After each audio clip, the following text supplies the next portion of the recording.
తమిళనాడులో ఉన్నటువంటి 21 ఆలయాలకి భక్తులు సమర్పించినటువంటి నిరుపయోగంగా ఉన్నటువంటి 1000 కిలోలకు పైగా ఉన్నటువంటి బంగారు వస్తువుల్ని కరిగించినట్టుగా అక్కడ ప్రభుత్వం వెల్లడించింది.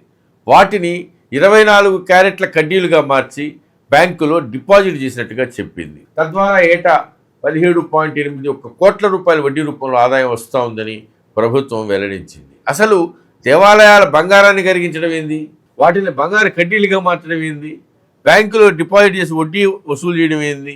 ఆ సొమ్ములు నిజంగానే తమిళనాడు ప్రభుత్వం చెబుతున్నట్టుగా దేవాలయాల అభివృద్ధికి ఉపయోగిస్తారా, ఇతర ప్రభుత్వ అవసరాలకు మళ్ళిస్తారా? దీనిపైన తమిళనాడులో ఉన్నటువంటి ప్రతిపక్ష పార్టీలు ఏమంటున్నాయి, హిందూ సంఘాలు ఏమంటున్నాయి, అసలు తమిళనాడులో ఏం జరుగుతూ ఉంది, దేవాలయాల విషయంలో స్టాలిన్ ప్రభుత్వం ఎందుకు ఇలా ప్రవర్తిస్తూ ఉంది? పూర్తి వివరాల కోసం నారదా న్యూస్ తెలుగు యూట్యూబ్ ఛానల్లో ఫుల్ వీడియో చూడండి.